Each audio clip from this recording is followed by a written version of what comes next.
Hi everybody, it's Dr. Magnifico from JRSFullVet and Poly.com. I was asked quite a few questions from my very good friend about declawing. The state of New Jersey is considering a ban on declawing. It's been ventured before. There are a couple other states, notably California, that has decided to do it, and New York, and now New Jersey has got a ban on the books. She was rather shocked to find out that the American Veterinary Medical Association does not oppose declawing, so she called me and asked my opinion. I have another blog on Declaw, so I'll reference that in this video, and then if you go to my blog, Diary of a Real-Life Veterinarian, it's on there too. So all of these links and all of that information is all in one place if you need it. I'm going to give a little talk today about declawing, sort of what it is, why people choose to do it, what the costs associated with it are, and why I'm so strongly opposed to it. We're going to use my little kitty Wren. She's a rescue of mine, and she's usually my demo kitty. So we'll see how she does. We've got Oriole and Hank running around here, so sometimes you're going to see her a little distracted. I don't declaw any of my cats. I really feel pretty strongly about it. Declawing means, typically it means amputation. So if you look at your fingers and your toes, we are amputating at the last part of the digit. So that last part of your finger where your nail is attached to, that's where we're amputating. It's been done for a long time. There's a lot of different ways that people do it. I am very strongly opposed to using nail trimmers. There are people who use the guillotine or nail trimmer method. Literally with your cat under anesthesia, they take nail trimmers and they cut the end of the toes off. You know, it's a surgery like any other surgery we do. You should be providing ample analgesic, ample anesthesia, and you should be using state-of-the-art surgical skills to do so, and just extending the toe and amputating it with a blunt sharp instrument is not in my opinion surgery at all. When we used to do it at my clinic, we used laser. We very carefully dissected that end of the digit out. In my opinion, it's the only marginally humane way of doing it. We also kept the cats for 3 days. They were given a fentanyl patch, and they were kept very closely monitored on very strict pain management. You know, in the end, I think that if we're talking about your cat as a companion in your home, as a part of your family, amputating the last part of their digit is not what I consider humane. It's certainly not in their best interest. Overwhelmingly, people do it because their cats are scratching on their furniture. So I have 4 cats. This is sort of my resident cat claw chair. I typically keep something over it so that if they're going to scratch something, they can scratch something that's more disposable than the chair itself. You know, in my opinion, these cats are doing it because it's what their genetics and their body tells them they should be doing. They need to be marking their territory. They need to be telling other cats that they belong here and this is their spot.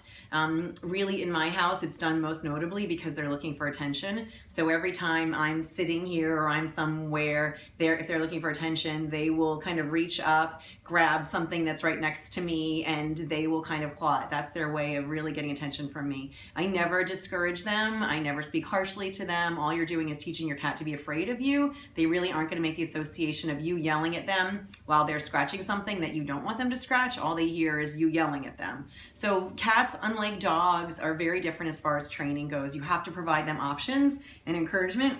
At my house, that includes corrugated scratching mats. I have them just about everywhere. I use organic catnip, so this is an organic dried catnip, and I lace the scratching mats with the catnip at least once a week. That redirects them to something that they love. Just about all cats love catnip, so that's an easy way to get them to go there. When we're talking about the anatomy of a nail, all cats have nails that are retractable, meaning they can retract and extend their claws. When we're trimming or when we're managing their nails at the clinic, all you have to do is push on the end of the toe and that nail will come out. So I'm going to show you what options I consider and what I recommend to my clients who are considering declaw. I always discuss with them what a declaw is, what it means to your cat, the pros and the cons of it, and the long-term consequences, of which I think there are many pretty negative ones. And then we always give a demo on how to trim nails. I have another video on nail trimming, so please go to that. Nail trimming is really all about keeping your cat calm and restraining appropriately. My cats have had their nails trimmed forever, so they're really very comfortable. I put my kitty on my lap. I'm really sort of surrounding her, and then all I do is extend the nail from the side. Ren's not sit. And then these are cat and bird trimmers, and just cut the nail like that. So really, you know, kind of gentle. You're all right, Ren. You're all right. If your cat gets upset, certainly take a time out. Ideally, you want to keep it as calm and stress-free as possible. But that's, that's all you do. Just extend the nail and then cut. I think it's much easier if you look at it from the side. So when you look at the side, you can see the quick, which is here, the pink part at the base of her nail. And then really, we're just taking the sharp points off.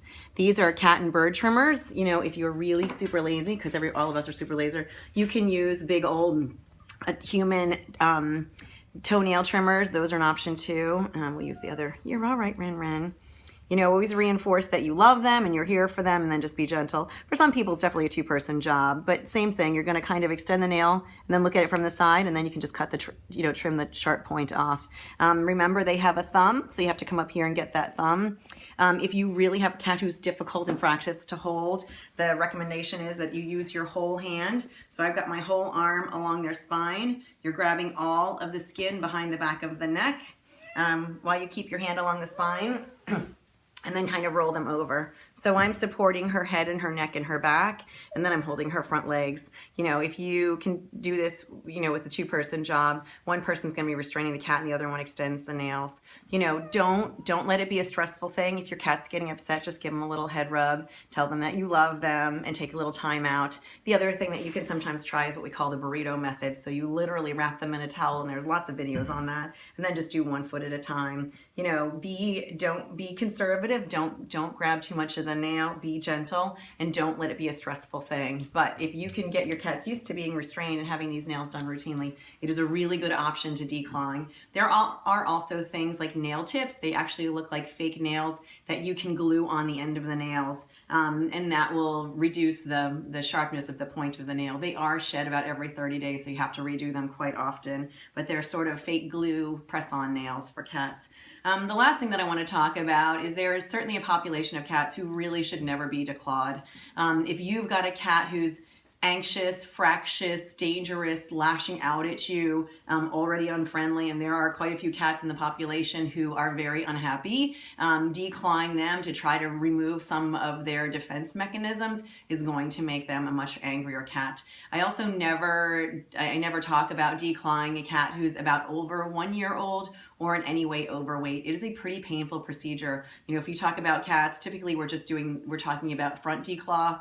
I would never allow anyone to do all 4 declaw. I think that's just incredibly inhumane, and there's no basis for that. So typically we're talking about just declawing the front legs. All animals carry about 60% of their body weight on their front legs. That's a lot of force to have on those nails. There have been lots of studies who have said that these cats are chronically painful for weeks or months after their surgery. So it is a really debilitating surgery. There's no other way to paint it. You are amputating the ends of their toes, and they are in chronic pain for a long time. They also, because their feet hurt, they will also become adverse to their litter box. So you have to think about what you're giving them in litter. The last thing we want is a cat who's now litter box averse and is now peeing in your house and is declawed because they can't go outside. You can never have a declawed cat outside. They've got no ability to run away from predators, and they have no ability to catch prey or maintain their own safety. So these cats have to be inside for the rest of their lives. A lot of them become angry. A lot of them have chronic pain. We don't have the very best options for managing long-term chronic pain in cats, so I feel like we're really sort of setting them up for a lifetime of misery and minimizing how many options they've got if they are unhappy or they are in pain. Talk to your veterinarian. Make sure you understand very clearly what you are thinking about and what you're discussing. There is no going back. You can't put the ends of those toes back on. If your cat has problems afterwards with adjusting, with pain, with being uncomfortable, or God forbid, becoming angry or difficult after, you're stuck. Unfortunately, a lot of these cats end up being surrendered because their pain leads to either litter box problems or behavior problems, and we've just sort of escalated that for them. The cost associated with this ranges terribly. Some of the clinics who are using guillotine method, it might be a couple $100, so $100 or $200. If that's the case, you need to very clearly understand what pain management is being given, what kind of anesthesia is being given, and how they are doing it. If they say they're cutting them off with nail trimmers, in my opinion, you're getting a really substandard surgery. Lots of places that use laser are in the $500 to $1,000 range, and I even know of some clinics who are $1,000 to $2,000, and they're keeping these cats for a couple of days afterwards and providing them either a pain CRI, which is a pain drip, or a fentanyl patch. You know, this should not be something that you are price shopping, and you really need to think about what's in the best interest of your cat. I see my cat's an extension of my family, and I would never amputate my children's feet, and I certainly don't want to do it to them. It is something we live with. We provide options for them. We make sure they're happy and healthy, and we provide lots of environmental stimuli. And in general, it is not a big deal in this house, and we live in a very nice house.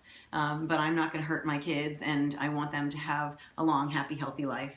If you have any questions, you can find me anywhere, anytime at Jaredsville or Pavli.com. Pavli.com is a free online information exchange network. And then there's going to be multiple blogs about this, so please go to my blog, Diary of a Real-Life Veterinarian. We can help you there.